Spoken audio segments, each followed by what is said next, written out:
Тому що у нас робота буде, у них немає. У нас пенсії будуть, у них немає. У нас піклування під дітей, під людей, під пенсіонерів, під дітей буде, у них немає. У нас діти підуть до школи, до дитячих садків, у них вони будуть сидіти в підвалах, бо вони нічого не вміють робити. І так, і саме так ми виграємо цю війну.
Люди в бомбоубежище идут, бегут он с пакетами, потому что другого выхода нема.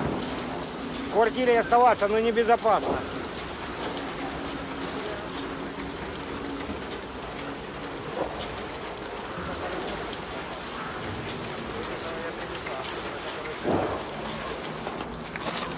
Пацаны работают, разминируют, ну знаешь, оно раз на раз не приходится, везде снег. Это сейчас вот подтаяло. Вот видишь павильон.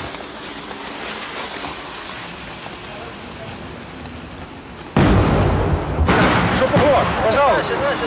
Ok, ça va tomber là. Сейчас ответка прилетит. Ça va tomber là.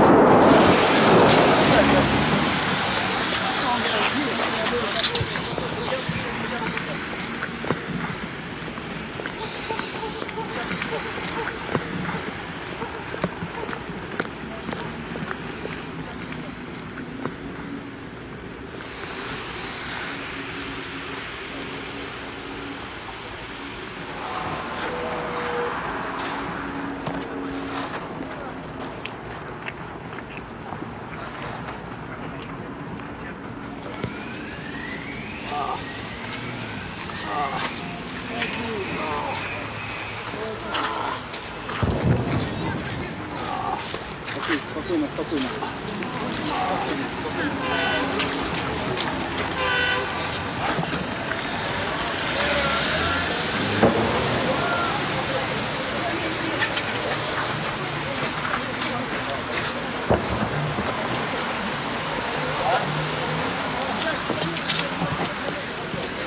Дай ему водички.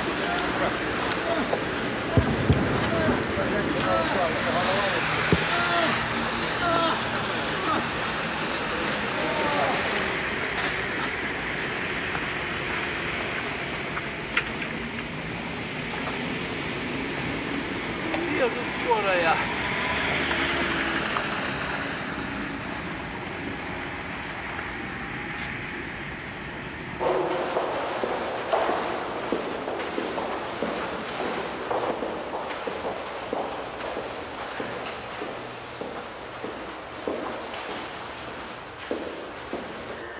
Смотрю, коляска стоит, а ниточек нет.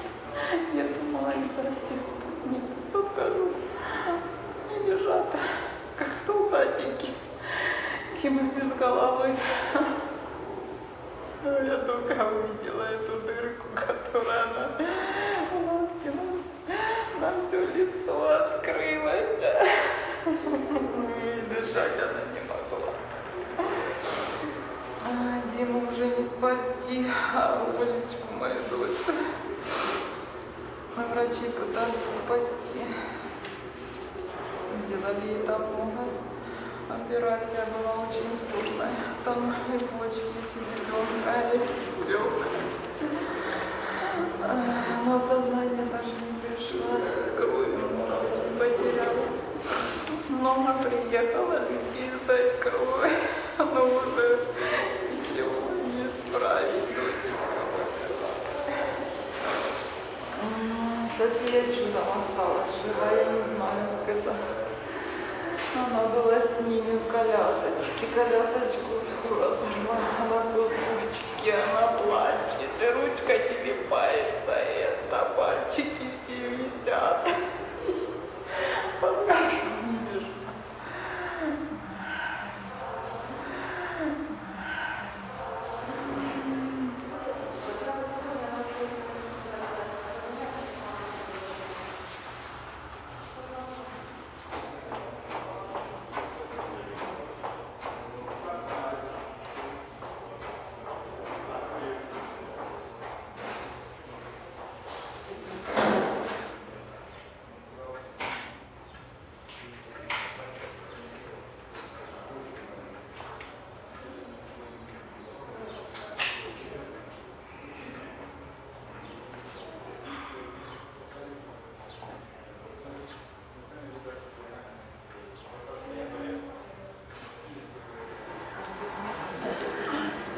Дело в том, что я попала сюда вместе с дядей, вместе с старшей дочкой муж.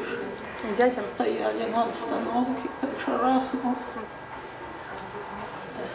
Одно хочу сказать, надо молиться только Богу, только молиться, и вот это все наше спасение.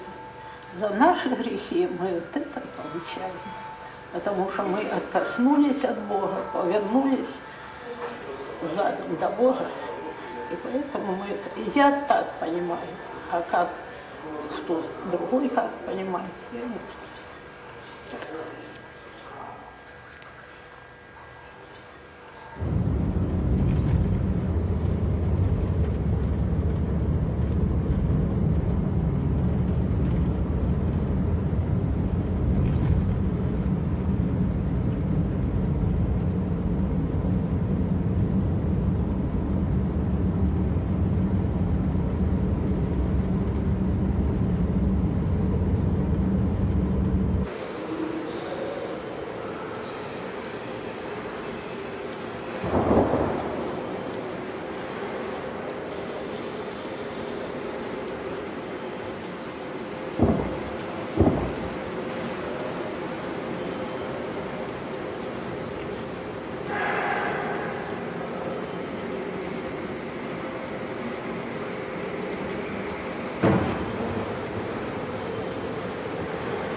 Французский журналист приехал специально, чтобы снять и показать всему миру, что здесь творится. Потому что там никто не знает и не верит, что у нас такое творится. Покажем. Вот именно она, мы ж, поймите, те, кто приезжает и кого мы приводим, они показывают все. Мы покажем. Понимаете? Верьте Это нам, специально конечно. человек. Сколько времени вы живете здесь? 7 месяцев. Не струсятся. Сегодня грады пошли, он всех зателепало.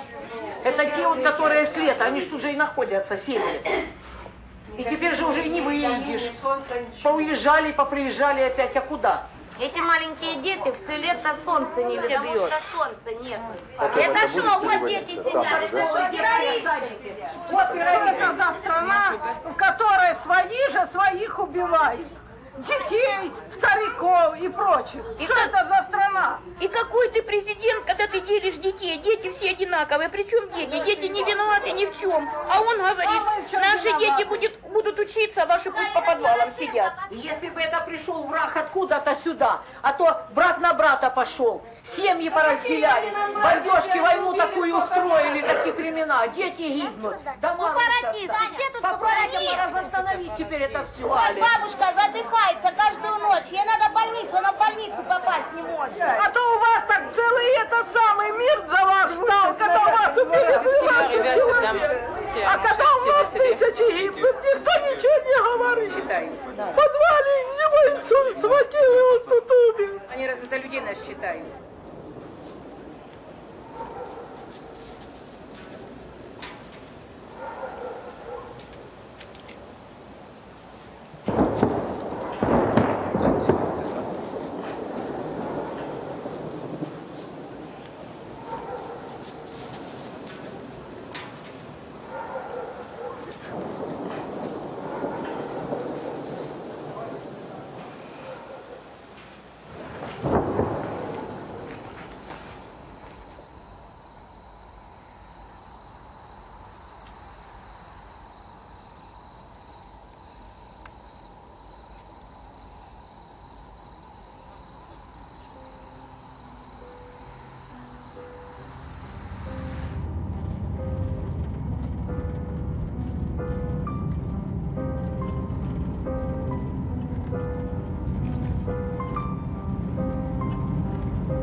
Я жительница поселка Коммунар. Проживаю здесь уже 44 года.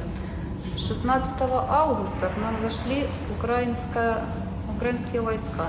Они здесь себя вели очень отвратительно. Мы жили 36 дней в подвале, без воды, без света. В бочках возили воду сюда. Такую, что и пить невозможно. Да, понапиваются люди, травятся, но бочки вообще в каком году были. Уже говорили с этой воды. У нас возле подъезда стояла печечка такая с камешка выстроена. Они проходят либо утром, либо в обед. Еще говорит, сепаратисты, как вы хотите, раз в печку сапогом врезал, сбил и все. Заходили в подвалы, где люди сидели, мирные жители с маленькими детьми. Угрожали, зайдут, напьются и говорят, что кинуть сепаратисты вам гранату, чтобы вы тут повзлетали. Тоже женщину встань, ляжь, ложили на пол под автоматом, вставай, ложись, вставай, ложись. Да, издевались над людьми как могли. Там у нас жили на первом этаже сожители. Они все, людей за водку продавали людей. У нас из-за них погиб мальчик, Коломицев Никита.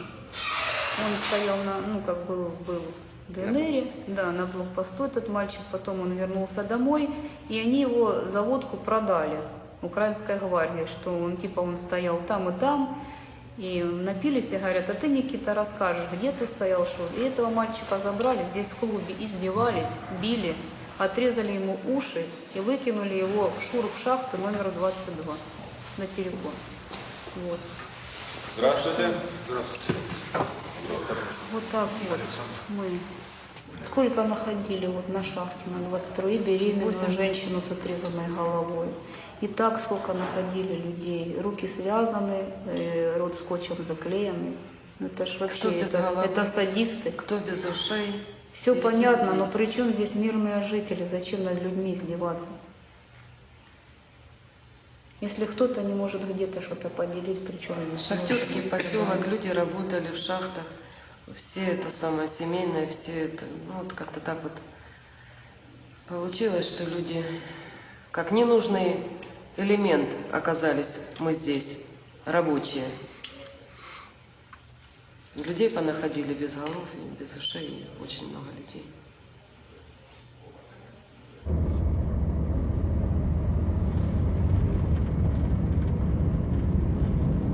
И много таких дел было? В данном районе 4 тела. Но это дело в том, что наши ребята, местные жители, что характерно, люди расстрелянные с расстояния 50 метров, руки связанные за спиной. Вот здесь в первом могильнике 2 ребят местных.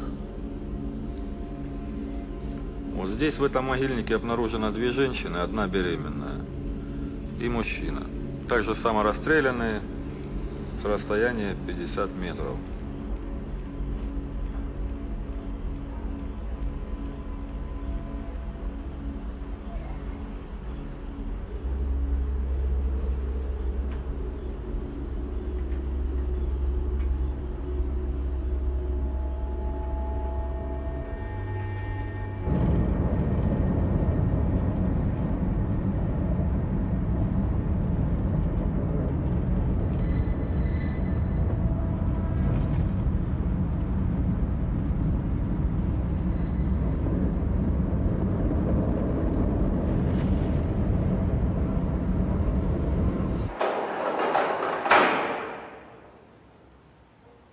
Меня зовут Андрей, я бывший служивец Збройных сил Украины. Призывался в 2013 году, когда еще не было военных действий, и служил в городе Одессы, во внутренних войсках. Расскажите, пожалуйста, что произошло в Одессе 2 мая 2014 года? Был сожжен дом профсоюза вместе с людьми, которые находились внутри, которых загнали вовнутрь.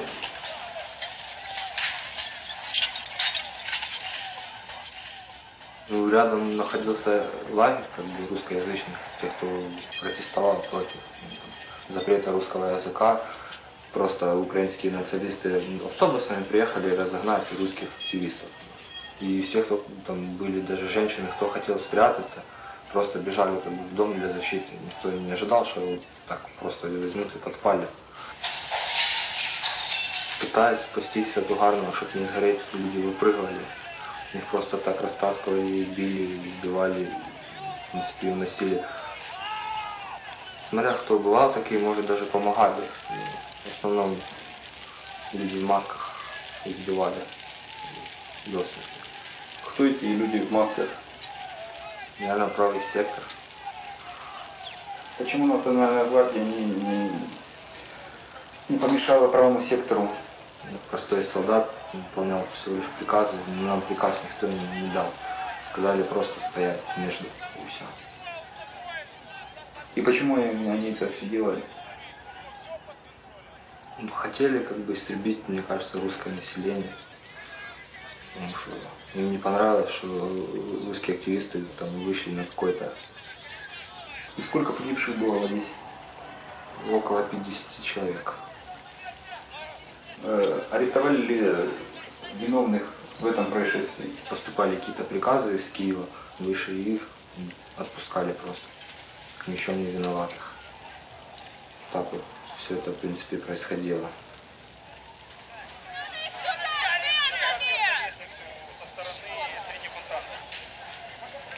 Потому что я как всю жизнь прожил здесь, в Донецке, в Донецкой области, мой родной край. И когда начали посылать на родную землю, я не мог просто пойти убивать своих братьев, сестер, родных, близких. Мне как Донецкий край родной по духу, я сам отсюда. Я решился на такой отчаянный шаг, что я лучше погибну здесь среди своих близких, чем буду там отсиживаться где-то или стрелять в своих же. Я не смог просто так. И поэтому я сбежал с украинских военных.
Это прямо ехать или останавливаться?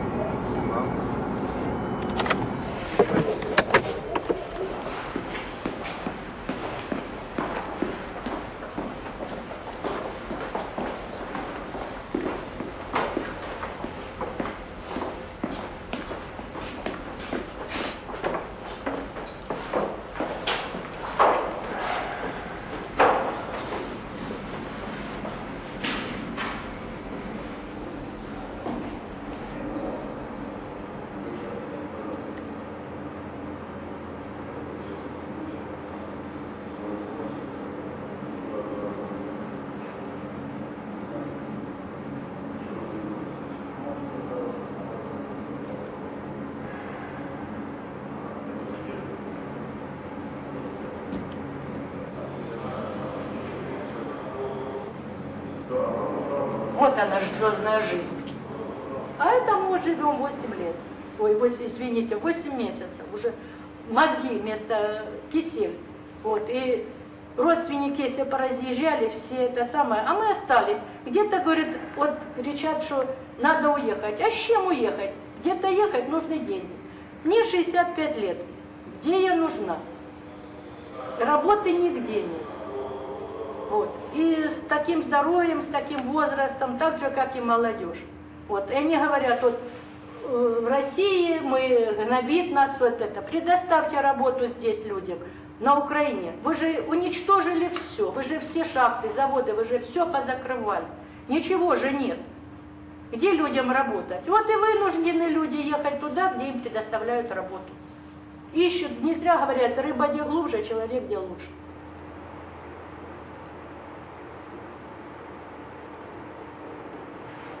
150 человек в этом помещении мы сначала находились. А это Лиза, это кошка заводская. Она здесь живет. Это наша кошка. Мы здесь 8 месяцев. Вот.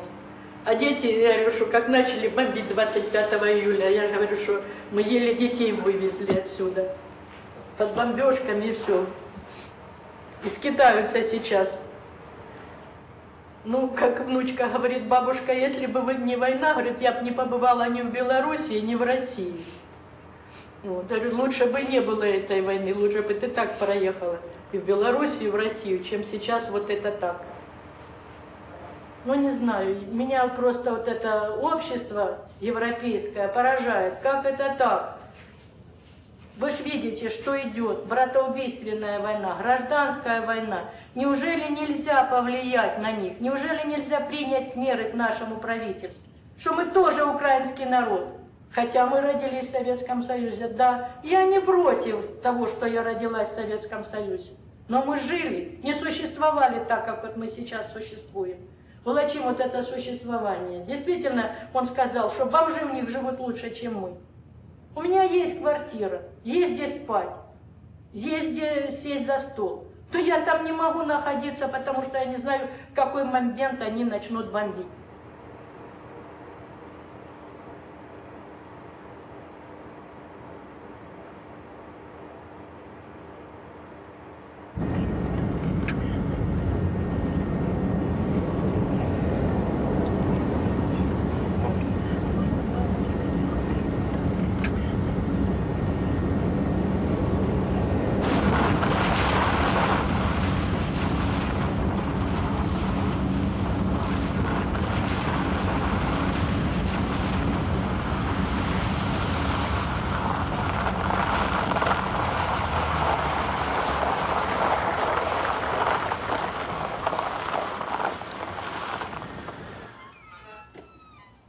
Главный врач города Первомайска.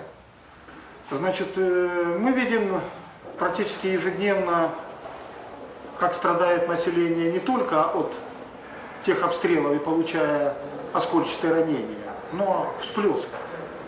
Идет психотравма населения, вот, рост психических заболеваний, инфаркты. Практически ежедневно приводятся люди с инсультами, тяжелейшие. Обстреливают не только жилые массивы, но кощунство, когда стреляют по больнице. Как вы можете расценить, почему бьют по лечебным учреждениям?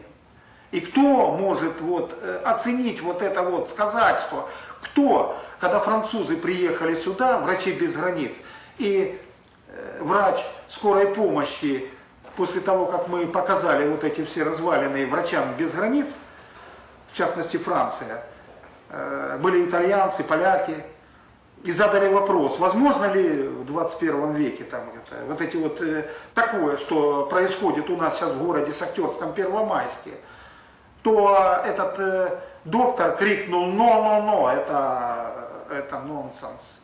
И возможно ли происходить такое во Франции? Он кричал здесь, сидел за столом, что нет, такого не может быть в Европе, что происходит сейчас в Шахтерском городе. Вот.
Таких жилых домов здесь очень много.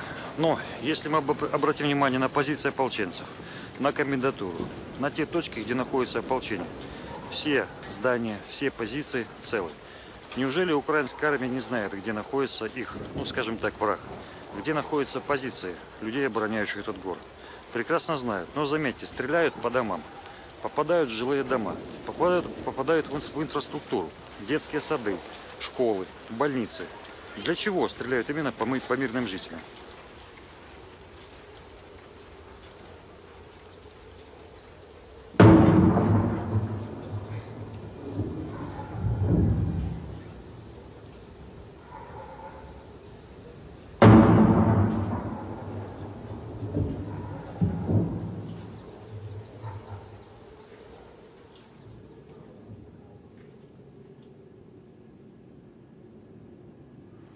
Благотворительный обед, можно сказать. С первой, второй, и взрослые, и для детей. Детям раздаем, когда приходит помощь гуманитарная, раздаем сладости.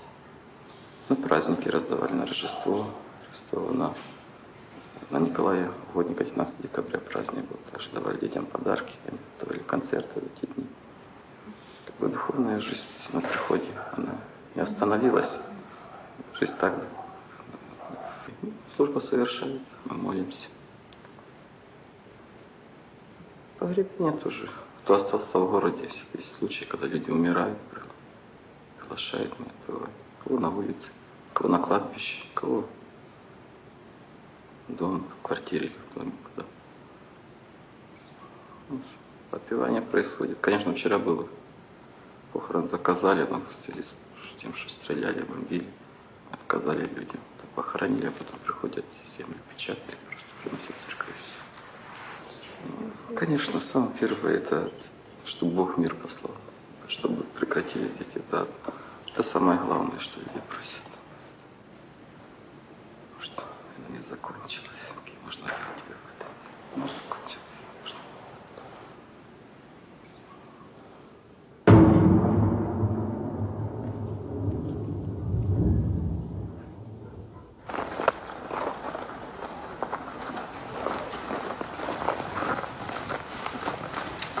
Здравствуйте. Объясните, пожалуйста, объясните, пожалуйста, куда вы едете? На Рублевку. Вчера на чуть-чуть дали, позавчера и вчера дали, а до этого дней 10 не было воды. Потому что насос был сломан. На Рублевке тоже не было, люди хоть там одевают. А там идем помогать. Там потому идет что вода, когда насос нормальный. там кормят, идем помогать, не успеваем.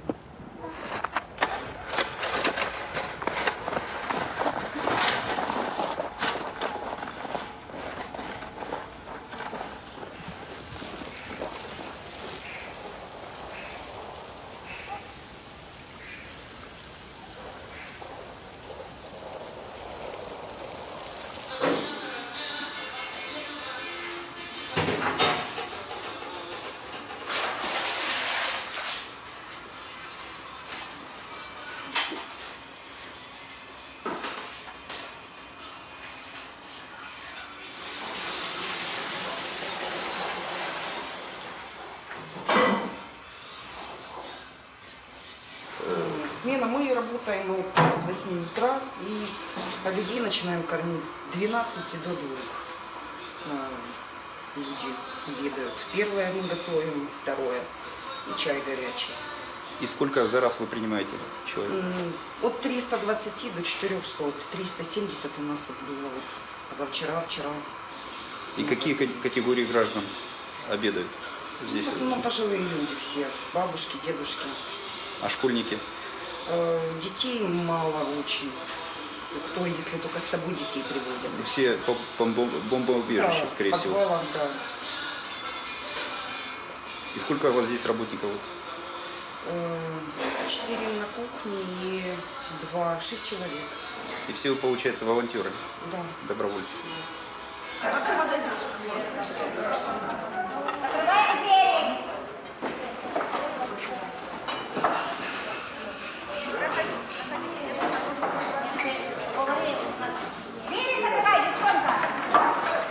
Мы жили до войны, ну как сказать, ничего хорошего тоже нам не было. Все мы ждали, чтобы был хороший президент, чтобы нам жизнь лучше сделали. Ну ждали, чтобы лучше и лучше было. А лучшего так и не было, только хуже и хуже. И дождались войны. Ну а теперь война, это вы сами понимаете, что такое. Ну конечно, сейчас мы уже хоть, как говорится, вздохнем с облегчением, что прекратились вот эти бои. Ну надолго или нет, не знаю. Мы даже это не думали никогда. Никогда не думали. Я даже всегда, вот сколько как была, вот праздник День Победы, когда приходит это, я так все всегда думала, ой, думаю, как хорошо мы живем столько лет без войны. Ведь раньше всегда была война, и война, часто были войны. А мы сколько лет уже прожили без войны. И я думаю, Господи, я ее не видела в глаза, эту войну. И хотя бы прожить всю жизнь без войны и умереть без войны. А вот видите, в старости и пришлось увидеть эту войну. Где-то какой-то звук услышишь, ветром колокнет, какую-то железячку крышу соседа там телепается. Уже думаешь, ой, наверное, это же взрывы будут. Уже где-то их расстреляют. Опасения вот такое не выходит из души. Все страхи так и стоят.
Детям, вот в соседнем подъезде детям. Конечно, конечно, ну давайте, я дам.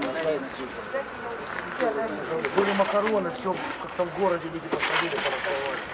Вот видите, в городе они там чаще.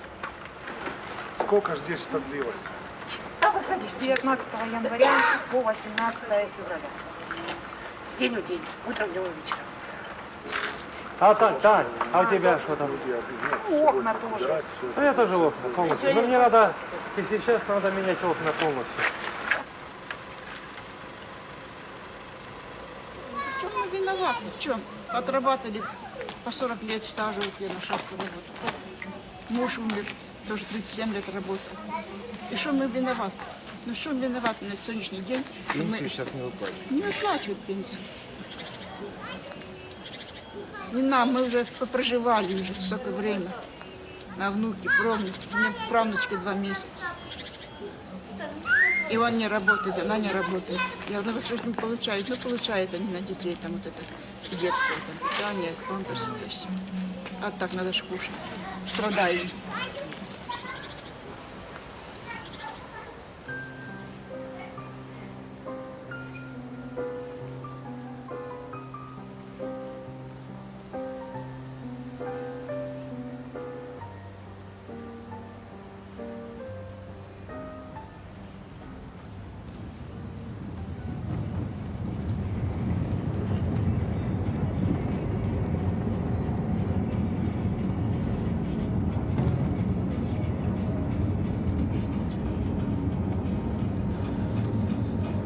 Стояли пацаны, ну, такое ощущение,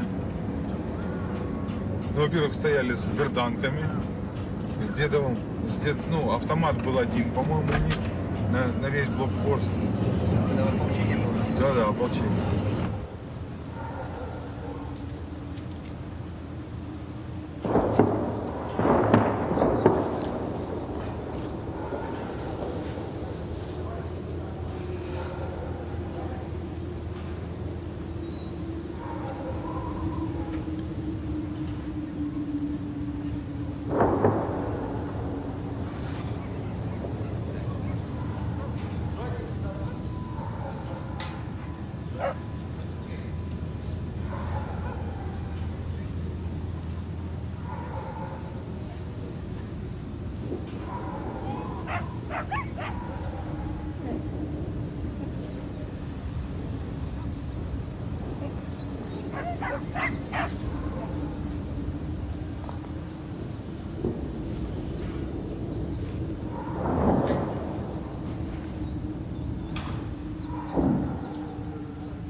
Ну, фактически здесь боевые действия были 7 месяцев.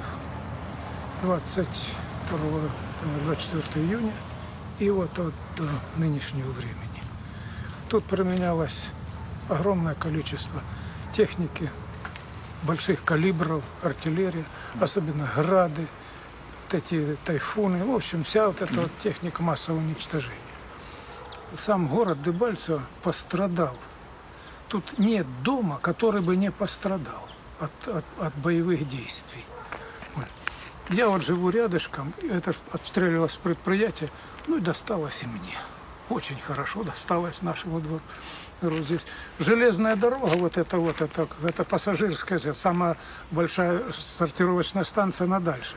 А вот это вот пассажирская, тут все разрушено. Видите, тут, если восстанавливать, это не менее 2-3 лет. Ну, если все вернуть в такое состояние, как оно было, ну, вот это сильно большой урон. Людей в городе Дебальцево осталась, наверное, 5-я или 6-я часть. Много выехало, много погибло людей, потому что обстреливали. Будем выживать, как говорится, постараемся выжить. И чтобы будущее поколение не знало, что такое война. Тем более братоубийственная. Украинцы украинцев, русские русских, это немыслимо. Это самое страшное, когда брат идет на брата.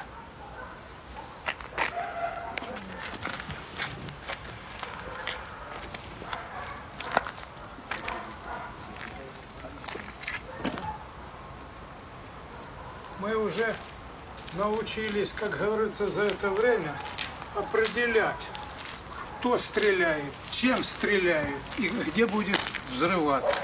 Ну, вот это ж, вы град, это уж, надеюсь, понимаете, что это за система градов такого массового огня. Вот это вон градина, там. В общем, сыпалась, как из рога изобилия. А я вот это, как говорится, как память о войне. Вот. В цветах. Мы их собираем.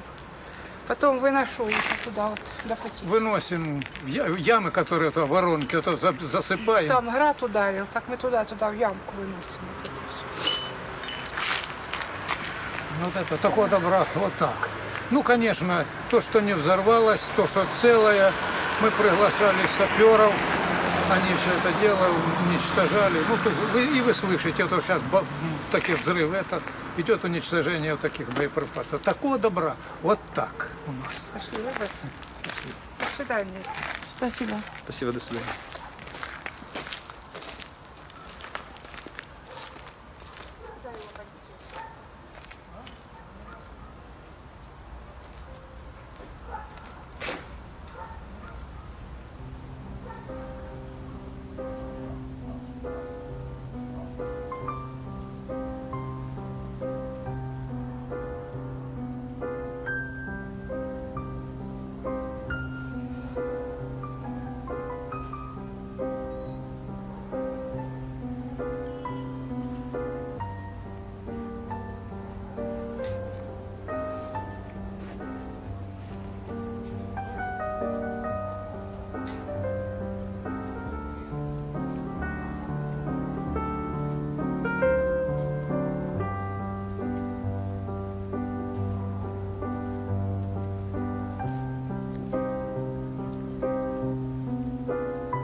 Вторую, блядь, надо будет подумать, чему быть, что вижу.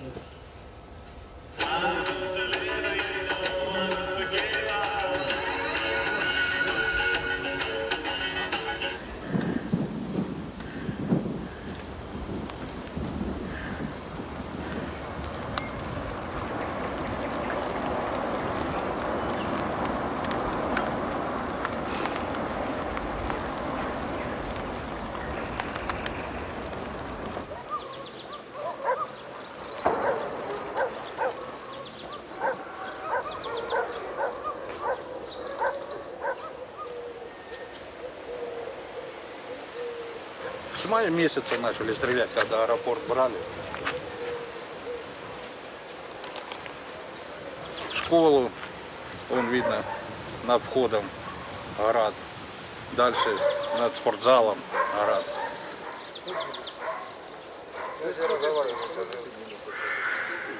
Не было ни газа, не было ни воды, ни света. По 3, по 4 месяца. Ничего не было. Подстанция разбита была. И до этого не было ничего. Рынок разбитый. Магазинов не было. Чтобы что-то купить, надо выезжать в город, на ЖД вокзал.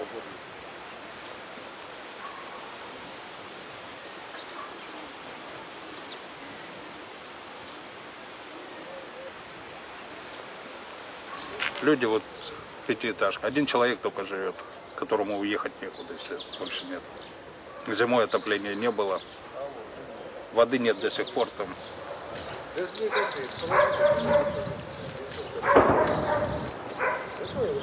И не прекращает. Перемирие наступило 15 февраля. За все это время только 2 дня не стреляли.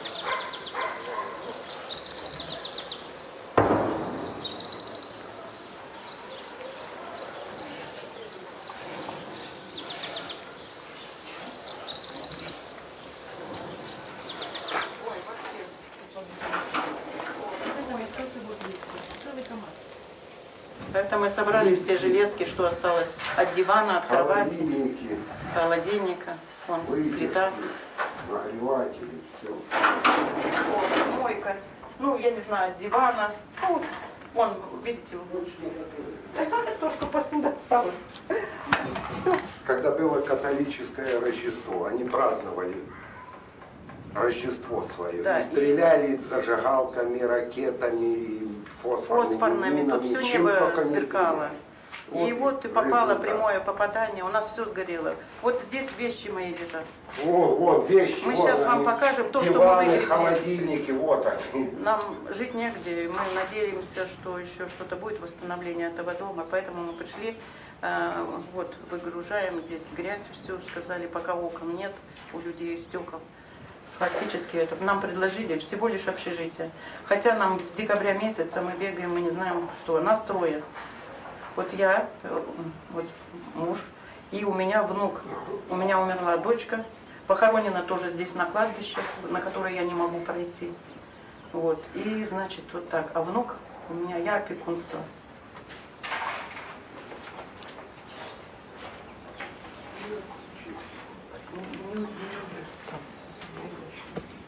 И вот красавец аэропорт. Там вот сидел снайпер осенью, и он со мной игрался. Уже листва опала, и у меня вот стекло было, но сейчас стекол вообще нет. Все вот в таких дырках. Я не могла зайти на кухню. Свет мы вообще не включали, когда они залезли вот сюда в это. Это слов нет. И мы, знаете, я на корточках, чтобы плиту еще свет был тогда, чтобы включить, подогреть что-то. Мы считаем, на полском разе. Вот, идите, гляньте, аэропорт, красавец. Ну, сейчас я думаю, что хоть бы наладился мир, я не знаю. Так хочется мира.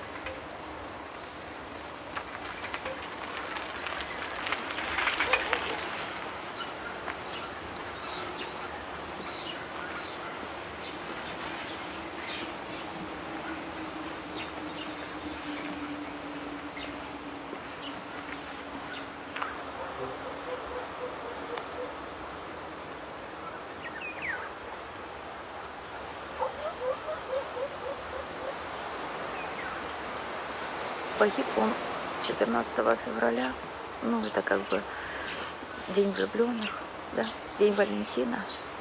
Ну я думаю, что он вообще был ребенок необычный, и даже день смерти тоже необычный. То есть все девчонки, ребята, мы, это день, который отмечается, никогда не забудется.